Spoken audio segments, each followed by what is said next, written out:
Let's talk about a little thing happening this summer, the World Cup. We are going to start getting final 23 player rosters from 32 participating nations. We already saw the teaser from the Lionesses. They're going to drop a roster on the 31st. And so, we got to thinking we should definitely do our official USWNT roster prediction show, and we should do it when we have Jordan on as our guest. So we're excited. I'm excited to have us go through this and see what similarities we have, and maybe some differences across the roster. 23 players. Okay, let's maybe start with that. There was some back and forth about whether or not this was going to be a 23 player roster, considering just 6 months ago we had the men's version of the World Cup with 26 players, and FIFA said, not for you.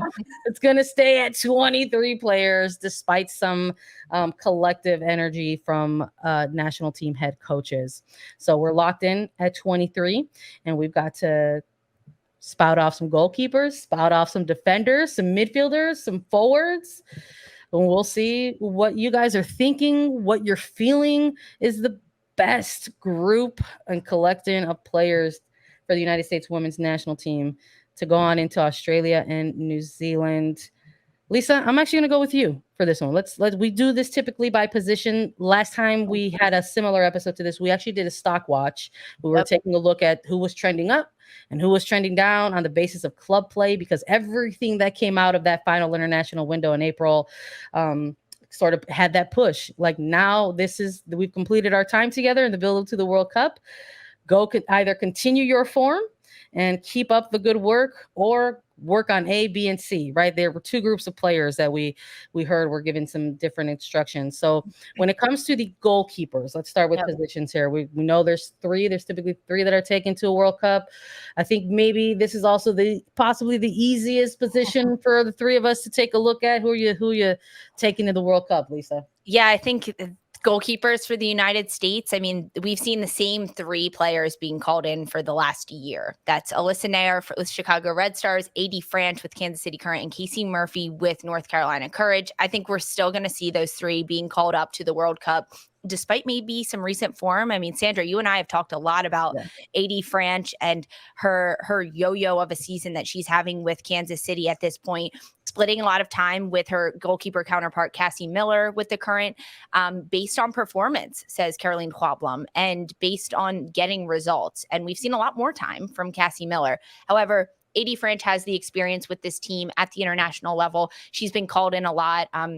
She's not the number one goalkeeper for this team. And to have that depth and that veteran experience that Franch brings is still going to be crucial for Vlatko Ananovsky. I still think Alyssa Nair is going to be the number one, especially after the Chicago Red Stars Orlando game that she just had, becoming the NWSL all-time saves leader, keeping Chicago in that game, allowing them the win because of her shutout and her incredible saves. So she's still my number one, but these are the three I'm going with. All right. Any disagreement on your end, Jordan, for those I three? do.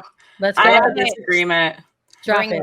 I don't think AD Franch is making the team. All right. Which she is one of the best people, I think, in this group. Just such a kind human being, and I really care for her a lot. But I think it's going to be Aubrey Kingsbury. You do? Right. I think Kingsbury, because it's your third goalkeeper. I don't know how much the previous experience plays into that. I don't personally know. I think you want to make sure the three goalkeepers you're bringing are playing, feel confident in their play, and can step into a game situation and say, I can nail this down. I would say if one of those two, between Kingsbury and AD Franch, was like all-time penalty kicks, we might see that be like really good in penalty kicks. I think we would see that just be the decision there. But I don't think that we know enough about that to say, okay, this person's better than this person. So even though Aubrey Kingsbury only has one cap, she hasn't been called into any of the camps in the last year, I'm going to say. That's just my opinion. That's what I think. I'm going Kingsbury because I think she's been playing well. I think she is on a team with other players that are going to be on this roster. A lot of other players are going to probably be on this roster. I just think that her cap is not going to matter. I don't think we're going to see the third goalkeeper anyways. No, but yeah. I think that if we would have to, she is in the better form because she's playing every week. Yeah.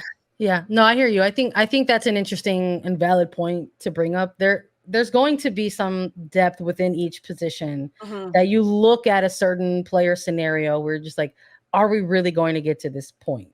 And maybe this third goalkeeper is probably one of the more obvious of those selections. So I hear you in the sense where it's like, why not go with the goalkeeper that is kind of on a hot streak at the moment, has good club form with their team, will likely have teammates on this U.S. women's national team roster. All of those boxes can be checked off. But I think on the other side of that coin, you can also make that argument for someone like France. And the other side of it, you're just like, well, if it's really about a player who might not actually see the time, that's where I'm going. Yeah. Why don't you have the player that's been there before, knows what to expect in terms of your day-to-day preparation throughout this month-long, highly intense tournament? Have the player that is already familiar with the routines along the way with this team over the last year or so. I think there's a lot there. I think there's like it's the same coin. It's like you're just like making the same arguments for like the same player though. So it's interesting to sort of hear that, because I can promise you, you're not the only one. I'm sure our chat is saying our chat's blowing up with Kingsbury. Yeah, I love it. I love it. So I'm into it. But I'm going with Nair Murphy and French as well. I think when it comes down to making that final roster, this national team program, no matter who's been at the helm and the head of it in the coaching staff, has often relied upon and fell upon the experience factor when it comes to making the selections moving forward for this type of roster. So I've enjoyed watching Kingsbury play this incredible return and rise of form with this Spirit side in 2023. It was something that we saw in 2021. It's what earned her the call-ups back then out of that championship appearance, and season with the Spirit back then. But it's unfortunate. I just hate that it comes down to timing, right? In the window of time for things. And that's kind of what it boils down for me. So I've got Nair, Murphy, and French. We should definitely show some love to Murphy before we pivot to defenders. We're like, I think we're all sort of in agreement where it's just like Nair's back in and she's the lock at number one, and maybe there's some differences at number three, but in terms of who your number two is into this World Cup, I think we're all in agreement that it's Murphy all the way. And I think we'll see her. I think we'll see the second goalkeeper in some of these group play stage games. I just had Murphy's last game for North Carolina.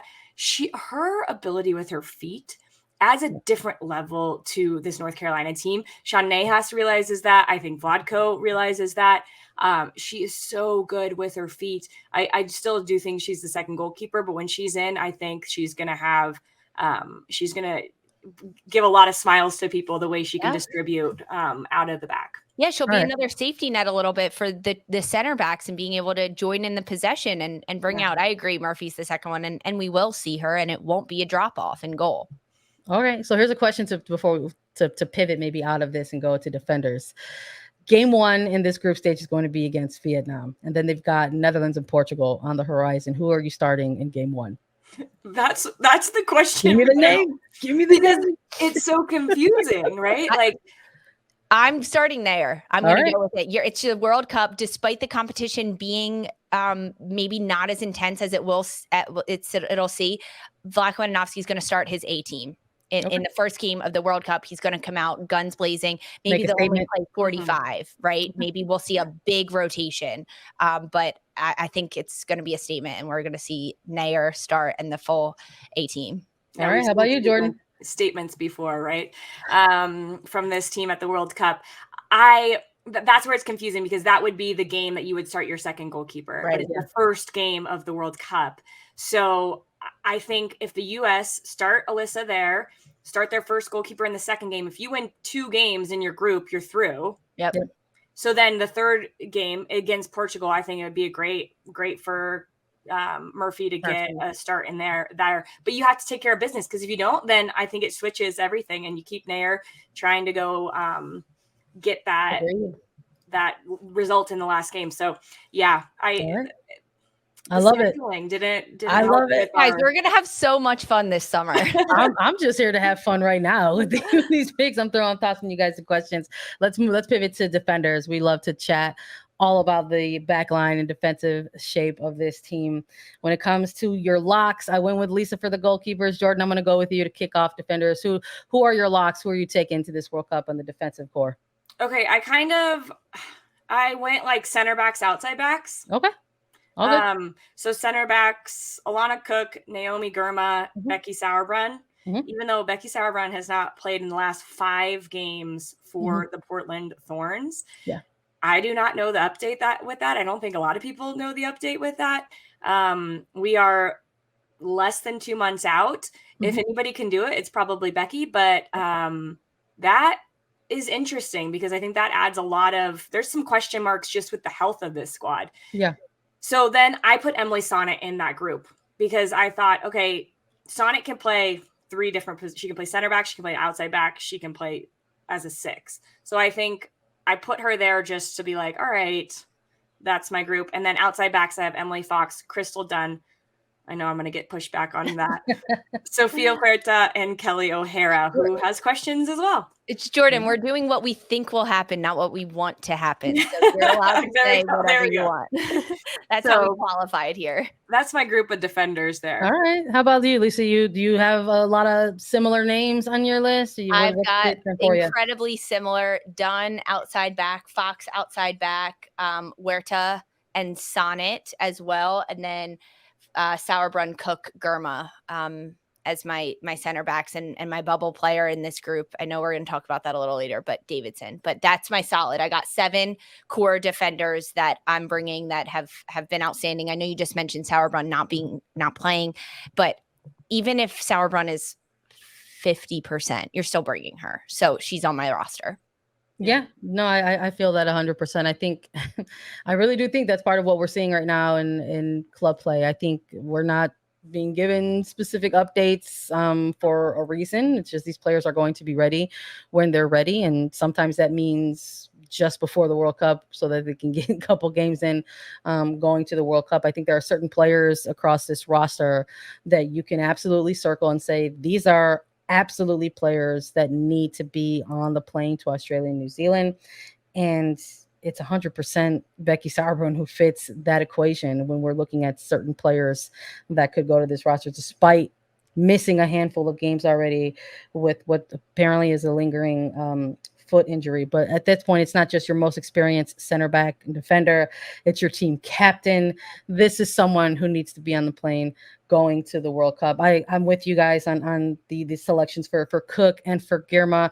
I've said it multiple times, I think over the course of the last 18 months on this show specifically, that Alana Cook has simply been the absolute healthiest option at center back position for this team moving forward. I know that there has been some lapses sometimes or dips in form, as there has been for every player, I think, across this roster potentially.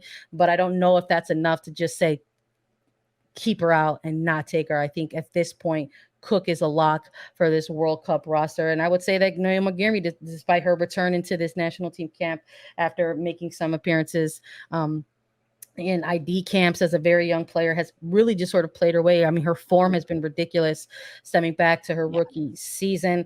And I think maybe San Diego were trying to tighten up some things in the beginning of this regular season, but they appear to have gotten back on the right foot. And a lot of that has been because of Girma and her positioning. And I think she's done enough as well. I'm with you, Jordan, in hearing the backlash on Dunn on this defensive side of things. I mean, look, we all love to see what she's, producing for the Thorns right now in midfield. And if the coaching staff finally sees the light and maybe they surprise all of us and say, hey, actually, we're going to shift her into the midfield court. I don't know if we would actually be surprised by that. Maybe we would even welcome it, but I don't think they'll switch her like on the roster, but if we see her play midfield, she adds that depth because she 100%. Can play. They're pushing. I think they would. Yeah. Yeah. I need to take Kelly O'Hara. I need to take her off because I actually forgot somebody on my list. And I'm just looking at my list and I'm like, wait, I need to switch that. So you're going to laugh when it's the person that I tell you it is. No, I want to hear it now. Switch it. Oh, yeah, Kelly's coming off, but it's an attacker. It's an attacker I'm putting in. So Okay, you had Herrera on there as a lock, and now you said, you know what? I'm actually going to scratch Bubble. that. She's bubble. Okay, all right, I respect it. Well, I'm going to keep Herrera as a lock for me, because again, I think just like we talked about with the goalkeepers, about the coaching staff kind of relying on the experience and kind of nabbing the player for the lock with the experience. She's got not just one but 2 World Cups under her belt with this program, so I think she's a lock as well. I want to see Huerta on this roster. I want to see Emily Fox on this roster, but I don't know if we will. No, really? she's going. She's I don't going. know. I don't Sandra. know. I don't know if we will. I really don't know if we will. She can play left back. She can play right back. She's stepped into this team, and she's proven that not only can she contribute when it's more of an attacking game for the United States and send crosses into the box and be a threat, whether it's cutting inside or taking it end line, but she can also defend. No, she's going. I think the move from Racing to North Carolina Courage has actually really put a lot more pressure on the coaching staff to finalize their defenders. I think at one point during this last 6 months in the build up to this World Cup, maybe we had our defenders like as kind of like the easier locks, and over the course of this club play, I think it's made it way more difficult. I think if it's difficult for us, it's got to be really difficult for the coaching staff, and I think this is where it comes down to these fine margins. I think it's going to come down to game scenario and game management. What is the coaching staff going to value in these game specific moments? Are they going to value an outside back that is more, valuable in the attack? Are they going to value more of a center back-esque type of player that you need to lock things down, in 1v1 narrow game situations? Who is that player that they want to take? So I'm very curious about who it's going to be. I want to see Fox on there, and I do have her as a lock. And I think when it comes down to those game specific kind of game management scenarios, I'm actually looking between 2 defenders in Chicago. I don't know if it's going to be Davidson, and I don't know if it's going to be Kruger, but I think if you're looking at club play, Kruger has had the more breakout and standout club play for this team. And if we're looking at recent form, she's finally showing that she can absolutely be an asset in that attack as well, despite everything that we've heard from Adinowski as claiming her as the best 1v1 defender in the world. And when it comes to taking in games, I can tell you that Andonovski has been to several Chicago Red Stars games to date, and he is keeping an eye on things. So I've actually got Kruger not on the bubble. I've got her going on the plane to the World Cup this year. Whoa. Wow. Yup. We'll see. We'll see. I like that shout. Yeah. I mean, I think Kelly O'Hara hasn't been healthy, so that also is a big question. There's health questions, I think, in every single line. And so but you have her lock, and you have Kelly O'Hara lock too. So interesting, Sandra. I think Davidson has shown that she's healthy and capable to play, and she's got a World Cup under her belt. Unlike unlike some of these others outside backs that we've listed in Huerta and Fox. True, but I personally think that Kruger and Davidson have been very inconsistent. Yes, and I don't think a lot of that. I think part of it has to be them, but they're also coming back from major things, having a child and an ACL injury. So it is going to be up and down. It's too bad it's up and down right now. Yeah, no, absolutely. To me, Davidson and Kruger are both on the bubble. Davidson is probably a little bit closer to the roster than Kruger to me. Sandra, how many defenders do you have? I wasn't counting correctly. I've got 8. I thought so. Okay. Interesting. I love defenders. I know you do. Me too, right. bud. I have 8. Who loves midfielders? Because we're going to talk about those now. Let's chat a little bit about who we're going to see in the midfield for the U.S. Women's National Team. You both had a shot to go first, so I'm going to go first.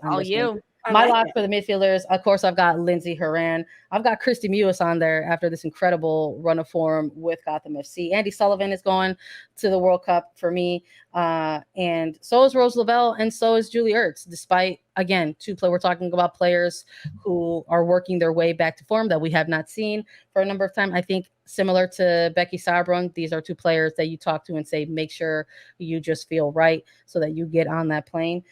Lavelle and Ertz are going, and I've actually got Ashley Sanchez in my midfield as well to go to the World Cup. Same across the board. I got all the same ones. Me as well. Oh, let's do this. I honestly, guys, I was three back and positions, forth. but we finally agreed on one.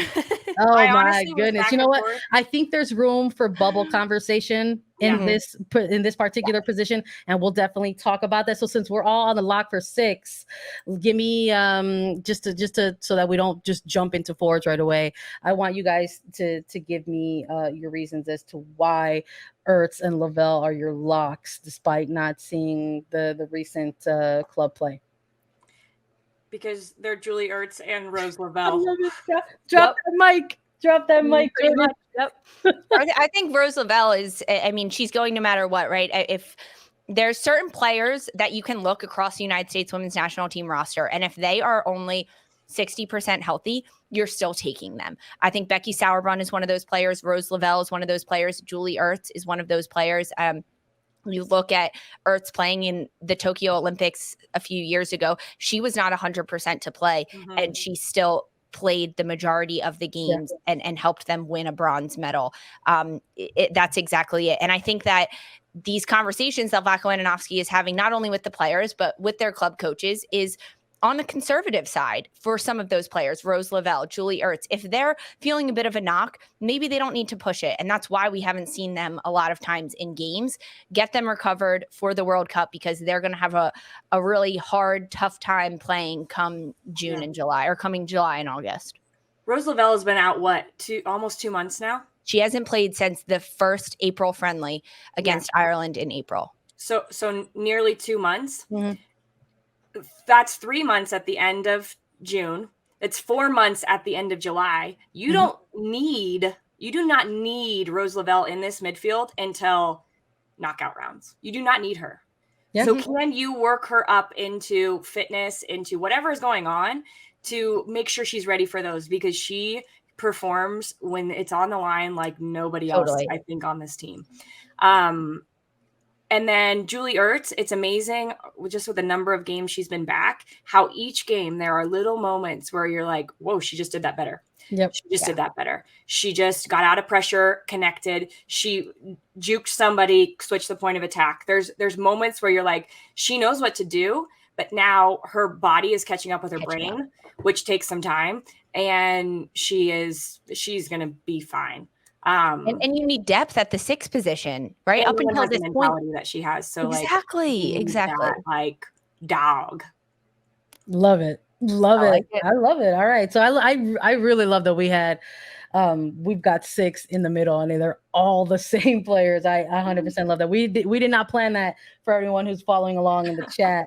That was all live on air, natural reactions. Let's talk about our forwards in this one.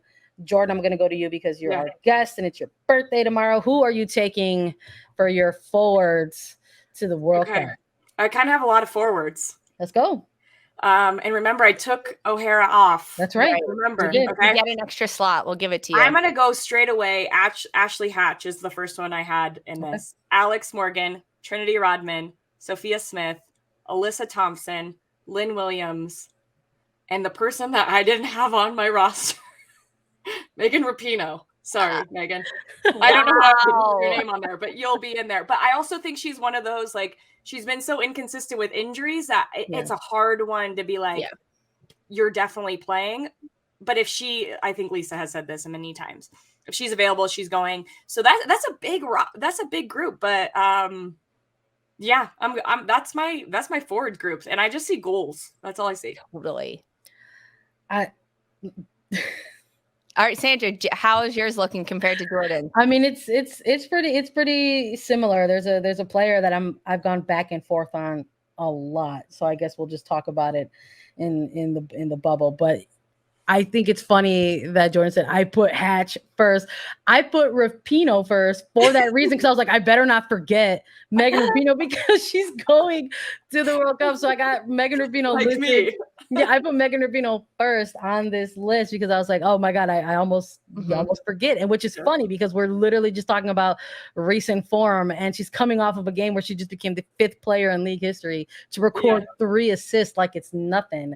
And I'm with you, Jordan, on in terms of the form and building up into minutes. We saw it was kind of a real slow burn for Megan Rapinoe at the beginning of this season, but she's getting the big chunks of minutes. I think when it really matters most for the national team program and the build up to the World Cup.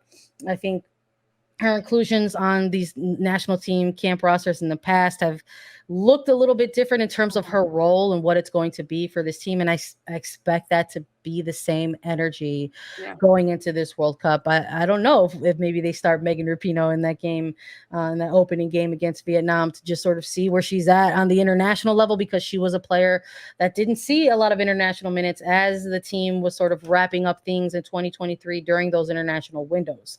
So maybe this is a player that we know is going to be on that plane to the World Cup, and maybe she's one of those attackers that does get the start against that first group match. But I'm also looking at the other veteran and Alex Morgan going on that plane. I think you absolutely have Sophia Smith. The coaching staff has said that this is a player that they wanted to build that attack around. I think in light of losing Mal Swanson, Trinity Rodman is absolutely on that plane to the World Cup. She's a player that can maybe fit a similar profile if you're looking for kind of that like for like swap, and someone who isn't afraid to play on either side of the wing. 100% for Lynn Williams on that plane. There's just no way she's going to miss out on the World Cup. Not only is she back in form, but this player was a preferred player for Vlatko Andonovski when he first took over this national team program. She is probably what you could consider a prototypical Andonovski player for the system, and that he wants to have moving forward. So the fact that she's just getting back into starts and racking them up, she's going to the World Cup. And I am torn for the final slot between Alyssa Thompson and Ashley Hatch. I'm going to go Thompson. Because you have all those defenders in there. I do have all those defenders. I'm going to go Thompson for now, just because I want to have an X factor, and I think Thompson's going to be that X factor for the team moving forward. How about you?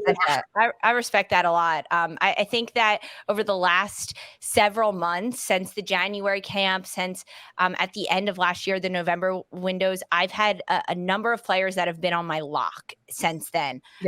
Alex Morgan being one of them, Trinity Rodman being one of those for me, that for a long time she's been going. Lynn Williams, since she came back, she was a lock. Sophia Smith, Megan Rapinoe as well. And then, of course, Mallory Swanson. And unfortunate to Mallory Swanson, she has suffered that patellar tendon rupture. She will not be there. And then watching the form of the NWSL, Alyssa Thompson was my replacement. Not like for like, but my replacement in terms of, okay, Swanson's not going to be there. Who are you bringing in? Who are you going to have step up? And watching Alyssa Thompson seamlessly transition into the NWSL and playing with Angel City, she looked like a professional from the first 5 minutes of the first game that she played. And that's a transition that I was a little nervous for her as a young 18-year-old. There's two ways you can go. You can be young and naive and still rock the show, or you can be have a bit more maturity and have a bit more professionalism towards your game. And I think that's what we're seeing with Thompson, which makes her a national team player in my eyes completely. So she's on this plane no matter what. Another one that's been a bit of a bubble player for me, but is on my roster, Ashley Hatch. I think at the start of this year, she was not on my roster based on her play with the national team, rather her lack of play, her lack of minutes, and her lack of being able to do much when she got on the field with the national team. Finish, yes. That her job is to finish. Her job is to find the back of the net. And she wasn't doing that. So to me, it was like, okay, we're going to take other players over top of her. Now, despite injuries towards defenders, midfielders in my roster, and Hatch's most recent form with Washington, no, she's not. In my eyes, she's not being the best player on the team. But I think her ability to play with Rodman, with Sanchez, with Sullivan elevates her status. So Ashley Hatch is on my roster. All right. I like it. We're having some fun with the attackers.